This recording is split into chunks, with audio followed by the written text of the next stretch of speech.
Hello everybody, welcome to another video. Today is the 18th of September. Today we're doing a frontline update looking at Robotyne and the Klishchiivka sectors respectively. We're going to begin by looking at what's going on around Robotyne, and we're going to make some quick updates. And all the videos that I talk about, they're linked on my map, so you can click on that in the description and then just click on the link over here. Let's begin by looking at the western flank of Robotyne, because in this region we've seen very little Ukrainian advances over the past few months, but it is an extremely important part of the front line that is very often overlooked by both sides. And the reason why it's important is because Russia has all these positions in trenches that are just to the east of Kopani, and those trenches, some of them are located on elevation, higher elevation, in comparison to the roads that lead into Robotyne and actually certain parts of Robotyne itself. So this means that Russia has firing positions and infantry set up in positions that are very, very close to Robotyne, only a couple hundred meters and sometimes a couple of kilometers away from Robotyne and from its supply lines. And that makes it very, very difficult for the Ukrainians to move in additional forces, additional equipment into Robotyne to turn it into a attack node for Ukraine to attack further to the south and further to the east into other villages and into Russian defenses. And as a result, now we're seeing the Ukrainians attempting to take over some of these trenches, and they're doing it with a strategy that is really seen across the entire front right now, with the Ukrainians trying to infiltrate the trenches with small groups and over the course of a couple of days or weeks, just clearing them all out. And this is done with very little assistance from vehicles. It's just done by small infantry squads. So here you have a video confirming a Ukrainian advance of a couple hundred meters.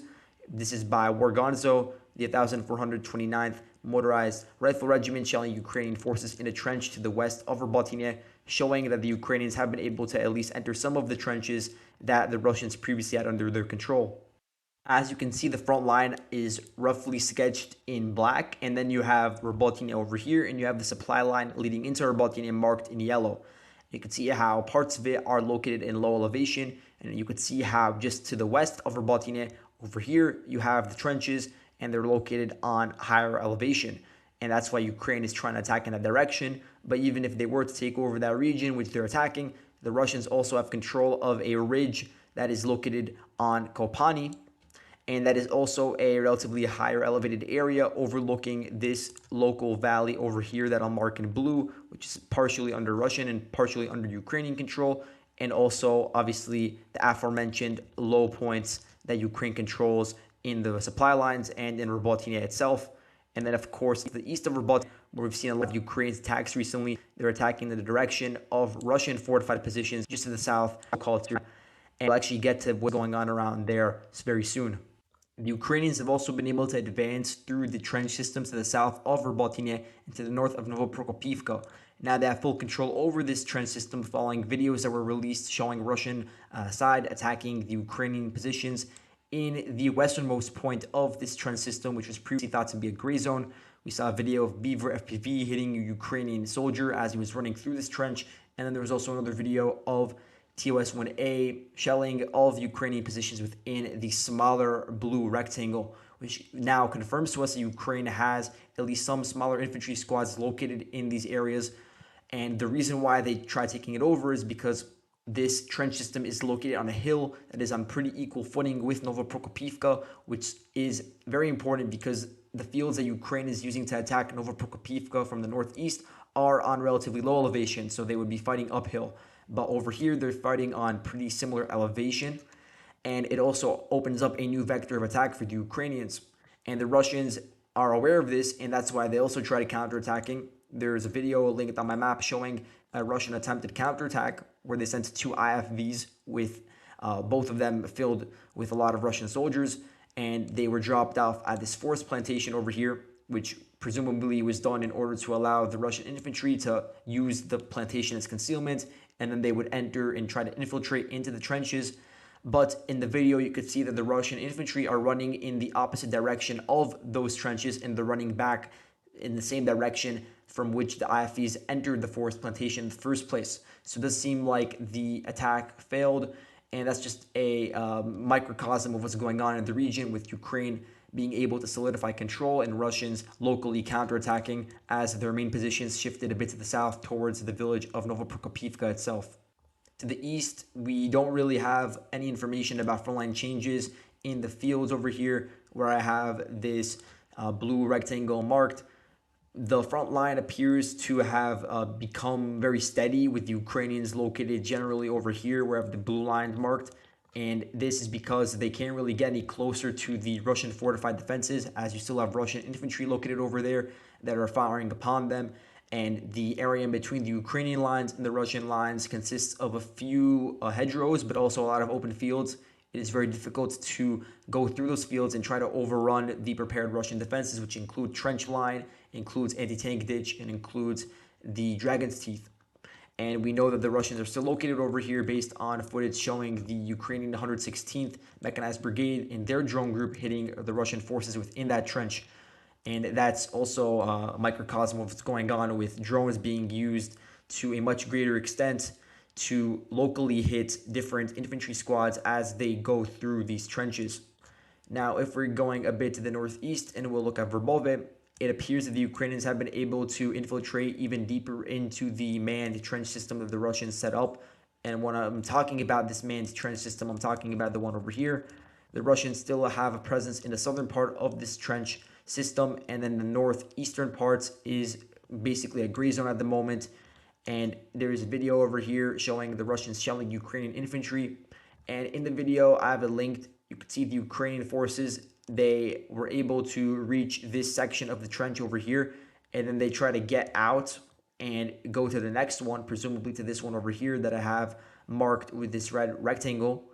And as they're getting out, they have to basically use this hedgerow that I have marked over here as concealment, but they get spotted by the Russian artillery, and it seems like they are unable to advance any further. But what this does mean is that Ukraine has been able to expand the gray zone and expand the amount of areas near the Russian positions in Verbove that they could infiltrate. And before we move on to Andriivka, it is important to mention that I've seen some Russian sources claim the 82nd Air Assault Brigade has been rotated out of the fighting in this sector, and that it's been replaced by the 71st Jaeger Brigade. Now, I can't independently verify this, but I think that would make sense because the 82nd has been fighting as a vanguard of the Ukrainian military in the sector for about a month. It was moved in when the Ukrainians launched some of their large attacks on Robotyne and on the fields to the east of it. So they've been at it at the front line for an extremely long time. And invariably, you're going to suffer some pretty heavy losses when you're overrunning defensive positions and you're trying to clear out villages on the front line. So it is possible now that they're bringing in the 71st, and I have seen recently some footage of the 71st engaging on the front line for the first time in a while. So who knows? I certainly don't have any inside information about it. Now, moving on to Andriivka, I now have the village, or what remains of it, marked under Ukrainian control. This is based off of footage showing the Ukrainian 3rd Assault Brigade entering the village and clearing it out of Russian forces.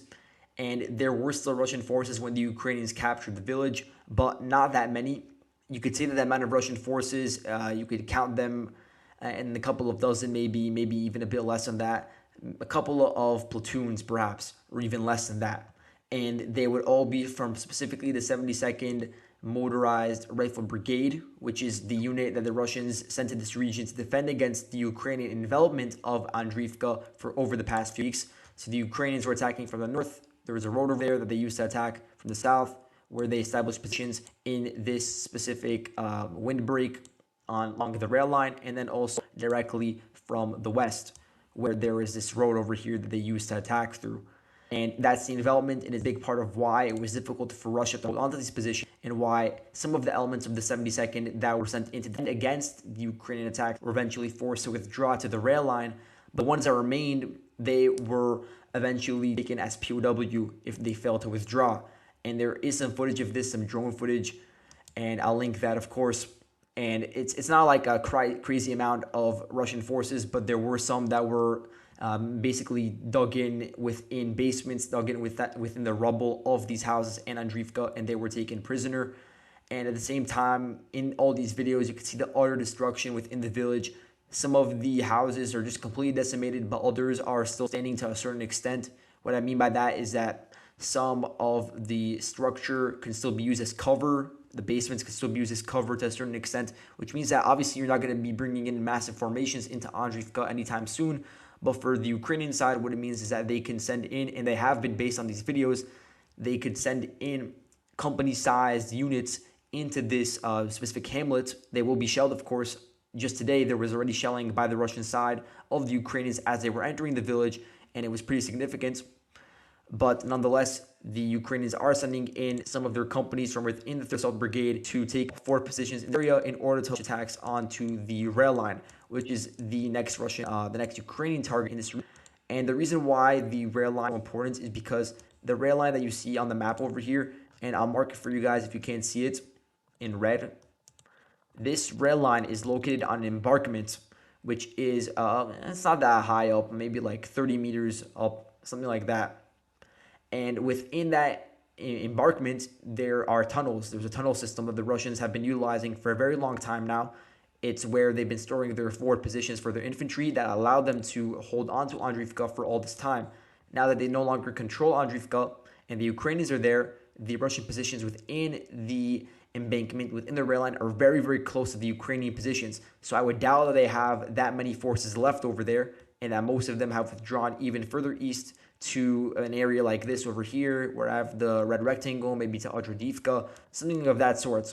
But you still do have a certain cohort of Russian forces within this embankment, within the tunnels that are underground, so it does provide a level of cover. Obviously, they're still being targeted by Ukrainian artillery and by Ukrainian FPV drones, but nonetheless, you still have some Russian snipers, Russian small arms fire, some Russian ATGM crews in the region, and they would have to be cleared out for the Ukrainians to continue their advance past the rail line and towards the next Ukrainian targets that are to the east around a village like Andriivka. So that's why the Ukrainians are now bringing in further resources in this direction to try to attack the Russian positions. And if we're looking further south, the Ukrainians have also been talking about attacks in the direction of Kordiumivka. This is also pretty reasonable because Kordiumivka for the Ukrainians would mean a capture of a village which is pretty significant on the front line, which could be used as a operating hub, a forward operating hub for Ukrainian forces. And this is why the Ukrainians tried to get control of Andriivka first in order to give them positions on higher elevated ground that would be similar to the elevation in Kordiumivka in order to attack that village later on. So we'll have to see if the Ukrainians are successful in attacking Kordiumivka now that they have control of the northern flank of that village. But if we're going a bit to the north, looking at Klishchiivka, there are some talks from Ukrainian sources, including Zelensky himself. I saw a post by him where he's talking about basically congratulating the Ukrainian units involved in capturing Klishchiivka. This is basically another way of saying that Ukraine captured the village, according to those Ukrainian sources. I can't confirm that myself, though, because there's no proof of Ukraine taking over this northeastern part of Klishchiivka. That may still be a gray zone.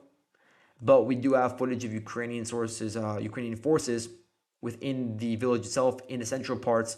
But that's not really important news in terms of talking about whether it was captured or not, just because we knew that that was under Ukrainian control previously. But what's interesting is that Zelensky, he congratulated the following units in the capture. He congratulated the 5th Assault Brigade, the 95th Air Assault Brigade, which I thought was interesting because that unit I marked in Kupiansk sector. So it's possible that they were moved to this sector recently in order to help Ukraine continue their advances in this direction. Also, 80th Air Assault Brigade and the Liut National Police Brigade. There was no mention of the 3rd Assault Brigade, and that's most likely because they were involved in the capture of Andriivka, not of Klishchiivka. At the same time, the Russian forces to the northeast of Klishchiivka did attempt to launch counterattacks, and they've been doing this for a couple of days now, and this is backed up by video evidence that I've linked on my map. And you could see in some of these videos that they're using the basically the roads from the southern parts of Bakhmut. So that's most likely where they're organizing. And then from there, they try to advance through these local roads in the direction of the rail line. And that rail line is sort of a vantage point, an organizing point. But now it's just so close to the front line that it can't be comfortably said to be under Russian control. And that means that it can't be used as a forward operating base to launch attacks by the Russians into Klishchiivka itself. But what we are seeing is that, at least today, the Russians tried to counterattack in the northeast, and that they were unable to establish firm control over the northeastern part of Klishchiivka. And a lot of that is due to the Ukrainian use of the DPICM cluster munitions, and they were heavily shelling the Russian forces with those cluster munitions today in that part of Klishchiivka. And all in all, this also means that the Ukrainians are pretty close to the rail line, which sort of backs up the broader theme of the video about the importance of the rail line and the fact that Ukraine is trying to break through and infiltrate certain parts of the rail line in multiple different directions. But that's all for today. Thank you guys so much for watching, and I'll see you guys in the next video. Goodbye.